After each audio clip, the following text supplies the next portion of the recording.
시기를 소망합니다. 오늘 말씀은 어제 본문에 이어서 계속해서 위로와 그런 소망의 약속이 그러한 말씀들이 선포되어지고 있습니다. 어제 말씀 이사야 60장에서는 하나님께서 이루실 그 영광스러운 사역이 무엇인가를 우리에게 알게 해주셨고, 오늘 말씀에서는 그 하나님께서 말씀하신 영광스러운 사역을 어떻게 이루어 가실 것인지에 대한 소개가 되고 있습니다. 여호와 하나님께서 기름을 부으시고 하나님의 영으로 무장시킨 그 종이 하나님께서 하시는 새로운 시대를 알리고 있습니다. 하나님께서는 그에게 하나님의 영을 부어주셨고 또 구별된 자로 세우기 위해서 그 머리 위에 기름을 부으십니다.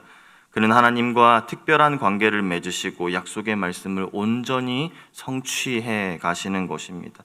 오늘 말씀에서 우리가 발견할 수 있는 하나님은 예수 그리스도를 통해서 메시아 사역을 구체적으로 이루어 가시는 하나님, 우리가 발견할 수 있습니다. 예수님께서는 하나님과 그 누구보다 친밀한 교제를 누리시면서 또 무너진 사람들을 일으키시고 또 죄에 빠진 사람들을 건져 주셨습니다. 이는 예수님께서 이미 이루신 사역입니다. 무너진 사람들을 일으키심, 죄에 빠진 사람들을 건져주심, 그리고 고치심, 예수님께서 이루신 이 사역이 오늘 우리의 삶에서도 예수님 그 사역이 같은 모습으로 이루어지고 있습니까? 말씀을 살펴보며 우리를 한번 비추어 볼 수 있어야겠습니다. 1절과 3절에 등장하는 사람들의 모습을 살펴보는 것이 그런 의미에서 우리에게 유익이 있을 것입니다. 우리 1절부터 3절까지 말씀 우리 다 같이 합독하겠습니다.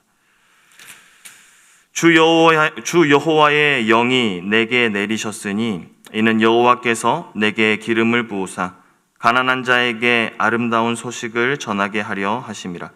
나를 보내사 마음이 상한 자를 고치며 포로된 자에게 자유를, 갇힌 자에게 노임을 선포하며 여호와의 은혜의 해와 우리 하나님의 보복의 날을 선포하여 모든 슬픈 자를 위로하되 무릇 시온에서 슬퍼하는 자에게 화관을 주어 그 죄를 대신하며 기쁨의 기름으로 그 슬픔을 대신하며 찬송의 옷으로 그 근심을 대신하고 그들이 의의 나무 곧 하나님께서 심으신 그 영광을 나타낼 자라 일컬음을 받게 하려 하심이라.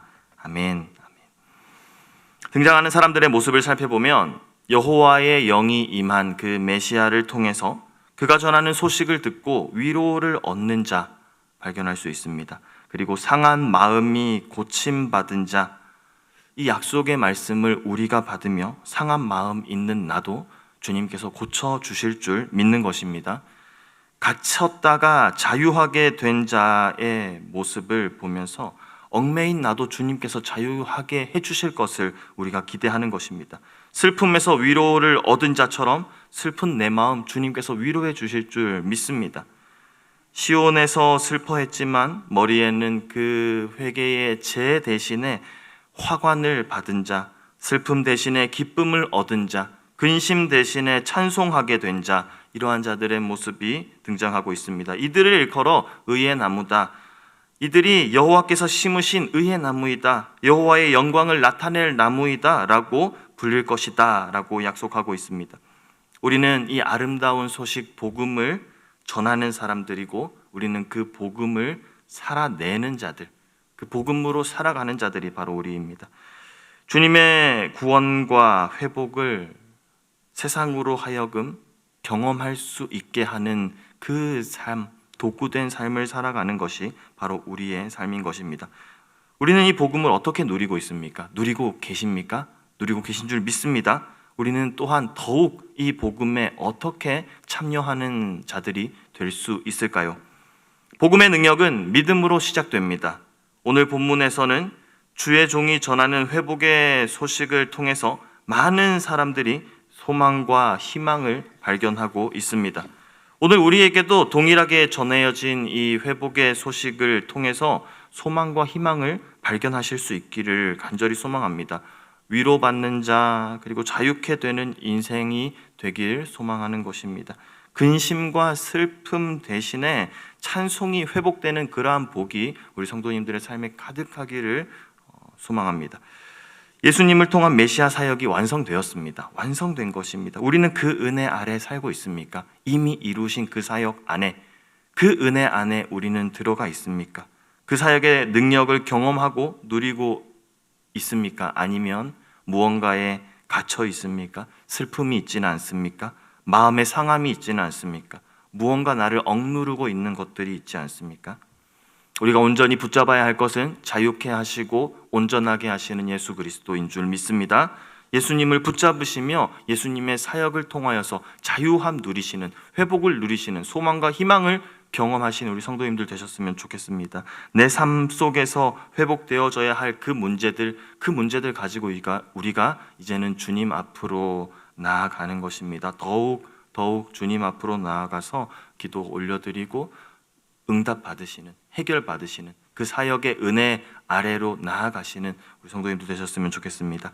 계속해서 4절과 9절의 말씀을 우리가 함께 받도록 하겠습니다. 4절부터 9절까지 말씀입니다. 내 눈을 들어 사방을 보라. 무리가 다 모여 내게로 오느니라.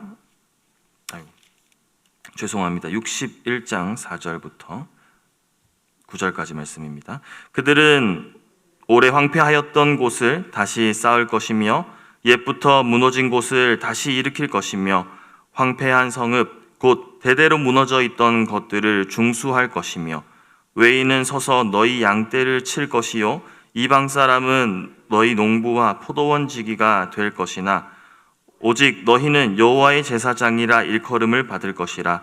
사람들이 너희를 우리 하나님의 봉사자라 할 것이며 너희가 이방 나라들의 재물을 먹으며 그들의 영광을 얻어 자랑할 것이니라. 너희가 수치 대신에 보상을 배나 얻으며 능욕 대신에 몫으로 말미암아 즐거워할 것이라. 그리하여 그들의 땅에서 갑절이나 얻고 영원한 기쁨이 있으리라. 무릇 나 여호와는 정의를 사랑하며 불의를 강탈을 미워하여 성실히 그들에게 갚아주고 그들과 영원한 언약을 맺을 것이라. 그들의 자손을 문나라 가운데 그들의 후손을 만민 가운데 알리리니 무릇 이를 보는 자가 그들은 여호와께 복받은 자손이라 인정하리라. 아멘. 주님께서 돌아오시면 일어나는 일들입니다. 주님께서 돌아오시는 그날에 이 모든 일들이 일어나는 것입니다. 하나님의 백성들은 회복을 경험한 사람들입니다. 하나님의 백성은 정의를 사랑합니다. 하나님의 백성은 도둑질과 불의를 미워합니다. 무너진 것들을 다시 세우고 하나님의 백성은 큰 기쁨, 갑절의 기쁨을 누리게 됩니다. 메시아는 죄에 빠진 사람들을 구원하시고 또 구원받은 그들을 통해서 정의가 가득한 세상을 만들어 가시는 것입니다. 여호와께서 돌아오시면 일어나는 이러한 일들이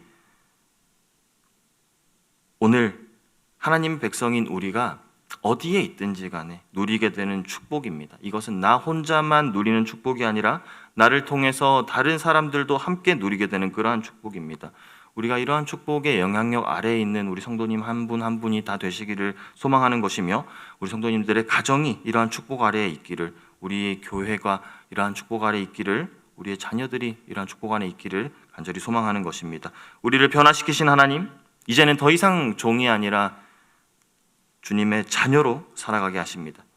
하나님의 능력으로 변화된 내가 이 땅을, 오늘 하루를 우리를 보내신 그곳에서 살아가는 것입니다. 나로서가 아니라 하나님의 자녀인 내가 살아가는 것이지요. 하나님의 능력으로 변화된 내가 이 땅을 살아갑니다. 회복을 선포하는 입술로, 하나님을 찬양하는 입술로 우리를 보내신 그곳에서 우리가 그곳에 세워지고 그곳에서 하나님을 높이며 하나님을 찬양하는 삶을 살아야 하지 않겠습니까? 우리는 이 복된 소식을 알리고 있습니까? 전하고 있습니까? 사람들 우리를 통하여서 하나님을 바라볼 수 있는 삶을 살고 계십니까? 우리가 찬양하는 그러한 고백들처럼 하나님 우리를 사용하여 주시옵소서. 나 정말 주님의 기쁨이 되기를 원합니다. 그러한 찬양의 고백대로 살아가시며 하나님 나타내시는 그러한 삶에 쓰임 받으시는 우리 성도님들 되기를 간절히 소망합니다. 마지막으로 10절에서 11절 말씀에서는 하나님의 나라는 기쁨과 감사의 나라가 될 것이라 그렇게 이야기하고 있습니다. 그 기쁨과 감사를 비유하며 결혼식 때에 신랑과 신부가 느끼는 그러한 행복과 즐거움, 그러한 기쁨이 우리와 하나님 사이에 가득할 것이라 그렇게 말씀하고 계십니다. 우리 10절, 11절 말씀 함께 보시겠습니다. 내가 여호와로 말미암아 크게 기뻐하며 내 영혼이 나의 하나님으로 말미암아 즐거워하리니 이는 그가 구원의 옷을 내게 입히시며 공의의 겉옷을 내게 더하심이 신랑이 사모를 쓰며 신부가 자기 보석으로 단장함 같게 하셨습니다. 땅이 싹을 내며 동산이 거기 뿌린 것들을 움돋게 함같이 주 여호와께서 공의와 찬송을 모든 나라 앞에 솟아나게 하시리라. 아멘. 아멘. 죄를 뒤집어 쓰고 슬퍼하던 그러한 이들에게 화관을 씌우실 것이고 대지에는 푸른 싹이 돋단나고 자라듯이 하나님께서 모든 민족 앞에 공의와 찬송이 솟아나게 하실 것입니다. 이날의 모든 민족들이 이스라엘을 보며 그들에게 임한 영광을 바라보며 그들이 누리고 있는 축복이 바로 하나님께서 주신 것임을 알아보게 될 것이라는 겁니다. 오늘 우리를 바라보는 세상은 우리의 모습 속에서 무엇을 발견할 수 있을까요? 평안한 우리의 삶 가운데, 기뻐하는 우리의 모습 가운데, 감사가 넘치는 우리의 삶을 보면서 세상은 하나님을 발견할 수 있을까요? 하나님 때문임을 알 수 있을까요? 주님이 하신 일이라고 드러낼 수 있는 그것이 축복된 삶입니다. 그것이 축복받은 인생, 복받은 인생의 모습입니다. 주님이 하신 일이라 드러내실 수 있는 삶이 되시기를 소망합니다. 우리는 그런 존재가 되어야 됩니다. 마치 거울과도 같은 존재이죠. 어제 말씀에서 너희는 빛이라, 일어나라, 빛을 발하라 하셨던 것처럼 하나님께서 우리에게 빛을 주시고 우리의 빛이 되게 하셨습니다. 우리 거울과 같은 우리가 빛을 받아 밝아졌으며 그 빛을 이제 반사하는, 전하는 그러한 삶을 살아가시는 것이지요. 다른 이들을 그 영광의 빛으로 비출 수 있는 존재들 다 되시기를 소망합니다. 하나님은 우리를 새롭게 변화시켜 주셨습니다. 더 이상은 죄의 종이 아니라 하나님의 자녀로, 거룩한 하나님의 백성으로 우리를 살게 하셨습니다. 이 시대에 서로가 서로를 잘 믿지 못하는 그러한 불신의 시대에서 또 내가 살기 위해서 내가 잘 되기 위해서 남을 속이는 그러한 거짓이 너무나 익숙한 이러한 사회에서 회복을 선포하는 삶, 계속해서 고백되어지는 찬양과 감사를 이어갈 수 있는 삶을 살아내도록 우리를 부르셨습니다. 그런 삶을 살아내도록, 하나님을 나타내는 삶을 살아갈 수 있도록 그 목적을 가지시고 우리를 회복시키신 줄 믿습니다.